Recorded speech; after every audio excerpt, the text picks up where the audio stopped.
This is The Beat, a conversation about the Charleston County Sheriff's Office and our community. I'm your host, Oshi Alford. Hello, everybody, and welcome to The Beat. I am your hostess, Oshi, and with me I have... Lieutenant Chad Barton with the Charleston County Sheriff's Office. Lieutenant Barton. So, we are here today to talk about dive team. Yes, ma'am. So, it's not competitive diving, right? No, we are not an Olympic sport, thank goodness. There'd be a lot more Speedos involved, I think. Absolutely. But we have 12 rescue divers assigned to the dive team, and we have also one position that's a tender. So we have 13 members combined. Wow, that's a big group of people. It is. So Charleston County, as you know, is a coastal town. We have over 90 miles of coastline that we're responsible for. And so it's a large undertaking, but we're very blessed that we have good members and we have good equipment to assist us in our endeavors. So if someone wanted to be on the dive team, what kind of training do you guys have to go through? So you have to be proficient as a swimmer, naturally, being in the water. The candidates are taken to the pool, and we make them swim 200 yards, and it's not timed, and then we have them tread water for a period of up to 2 minutes. And it just gives us a good baseline if they would be a good candidate for the dive team. So with diving, I imagine you guys have to use a lot of equipment. We do. We have dive computers, which are attached to our mask. And those computers allow us to, of course, navigate because the water in Charleston is brackish. So you have zero visibility. Almost if you were to turn the lights off in front of us, that's what the visibility looks like for divers. So we have a compass so we can navigate. And of course, we get information such as water temperature, depth. Of course, we have members of the team that are trained to work on the equipment, so we can do a lot of in-house service for our equipment, which is nice. So the dive computer, what does that look like on your mask? It's digital, so basically it's small. It attaches to the side of your mask, and basically, which is nice because it's one less thing you have to fumble with or try to locate. And basically, you're able to read the information through your mask, and of course, it's easy to ascertain anything you need. So it's very compact, which is nice. Sounds very futuristic and cool. It is. We have some cool things. So, and naturally, we have different types of wetsuits that we wear. We have, depending on the amount of thickness, we have a 3 millimeter wetsuit, a 5 millimeter, and we also have a dry suit. So, dry suit is when the water conditions say are around 60 degrees because we dive all year round. So when it's cold outside, we don't take a break. And the dry suit is nice because it basically shelters you from the water. So in theory, you're not supposed to get wet, and then you wear insulation underneath. So when you come out of the water, you're completely dry, which is nice. And then, of course, the other wetsuits we use, depending on the water temperature, 3 millimeter, 5 millimeter, that's what we wear most of the time because fortunately we don't have cold winters here in Charleston. So how did you decide that you wanted to be a diver? So back in the day, many moons ago, when I was in college, I lifeguarded. And so at a water park. And so I've always loved the water, been around the water growing up. So joined the dive team in 2014-ish, maybe. And so at that time, Captain Ford was on the team with Deputy Krause, who you interviewed a few weeks ago. And so I was able to learn a lot of good techniques from those gentlemen. And it just evolved where Captain Ford decided to move on, so I took over the team in January. So it's fun. I enjoy it. We're very fortunate that because of the equipment we have and the technology and the amount of divers, a lot of agencies will call on us to assist with them. So, and that includes offshore. So we go every year offshore. We take the guys offshore, and we go about 15 miles offshore, just in the event that if we had to do it, the guys are comfortable. Because offshore diving is different than diving here in the harbor. So we've talked a lot about the different tech you guys have and how great our people are and the different training that we go through. Right.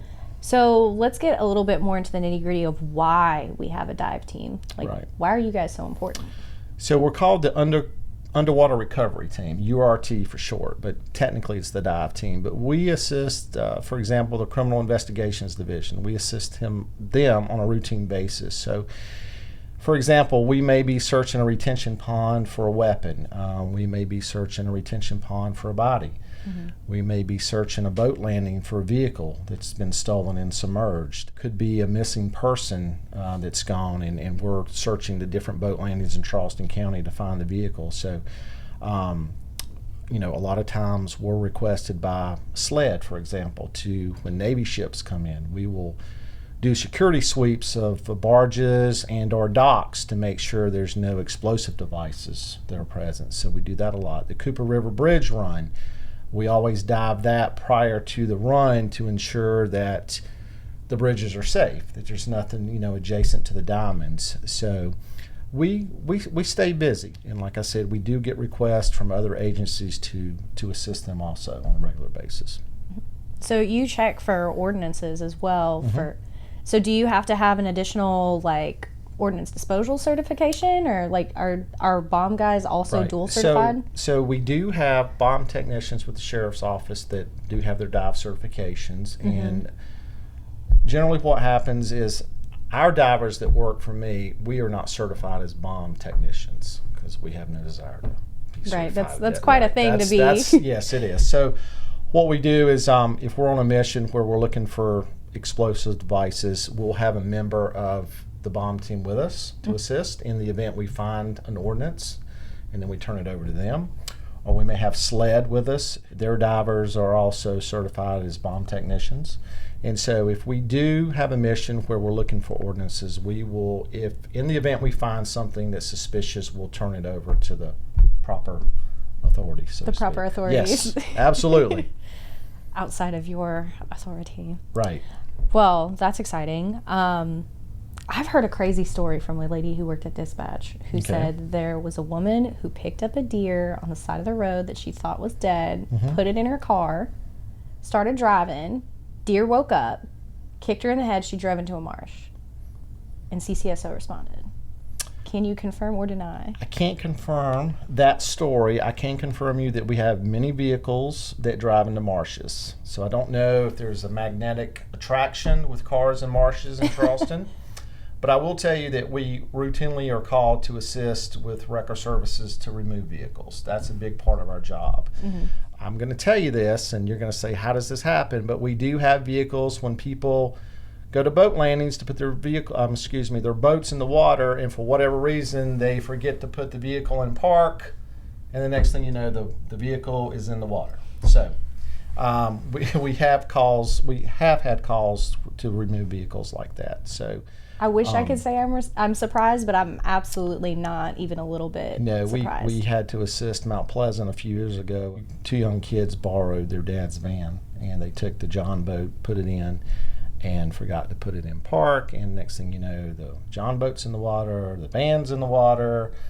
Mom and Dad aren't happy. But it happens. It happens. So.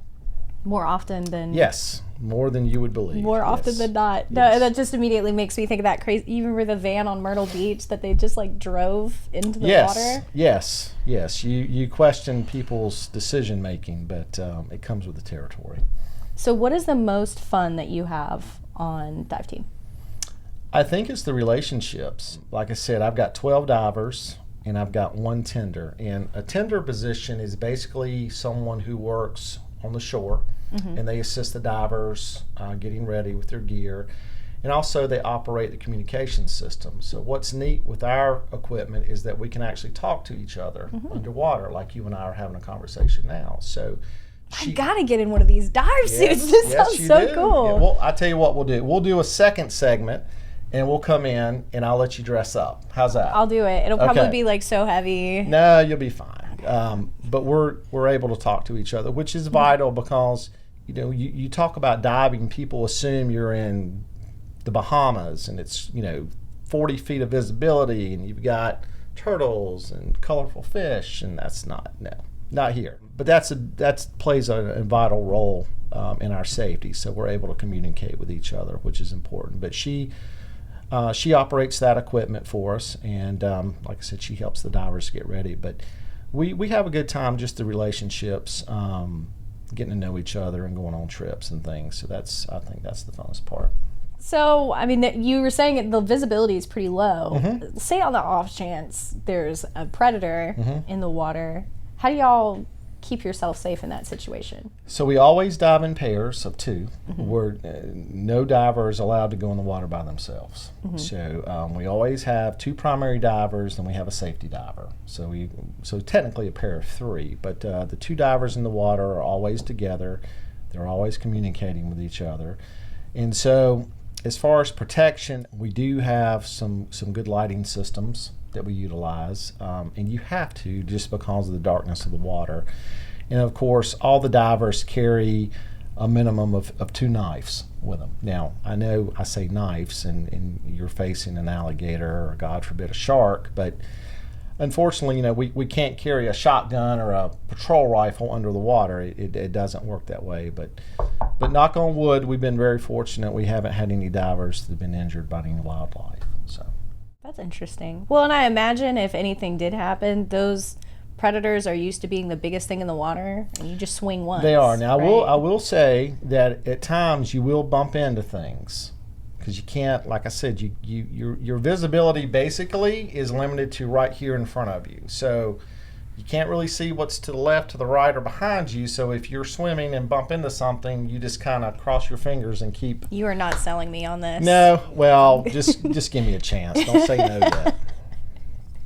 But no, we've been very fortunate. So no reports of any injuries from wildlife. Well, good, and I hope that there aren't, because then you'll have to retaliate, and we don't want That's any right. retaliation against the wildlife there. Exactly. Well, thank you so much for everything that you do for Absolutely. CCSO. I've learned a lot about Absolutely. the dive team. I'm excited to get into that suit. We will do a part 2, and I will bring in the gear, and we'll let you dress up, and we'll have a good time. As long as I don't have to go in the low visibility water and potentially bump into unknown objects, I'm good. No, put it on your bucket list. I don't know. No? I don't know. Well, thanks again. You're welcome. And if you guys are interested in anything with the dive team or wanting to learn more, there's people who are in Citizens Academy already. We'll have another one coming up. You can check us out on our website. And I don't know, do you have anything else that you want to tell the people of Charleston County? The only thing I would say is, being a coastal town, if you're not proficient as a swimmer and you're around the water, please utilize a life vest. Please don't drink and drive if you're operating a motorboat. Just be careful around the water. We unfortunately are called out to many instances where people have passed due to just not being able to swim. And so they may be on a sandbar, and the tide comes in and they get swept away. So just use some good common sense. Utilize your flotation devices. Yes. Doesn't matter if you look lame in them or not. They'll save your life. Right. Even the little armies, the swimmies. Yes. The wings. The wings. Oh, I'm totally going to get a pair of wings now. Yes. Well, thank you again. Thank you. And thank you guys for tuning into The Beat. This has been The Beat, a conversation about the Charleston County Sheriff's Office and our community. I'm your host, Oshie Alford. Look for future episodes by following the Charleston County Sheriff's Office on Facebook, YouTube, or wherever you get your podcasts.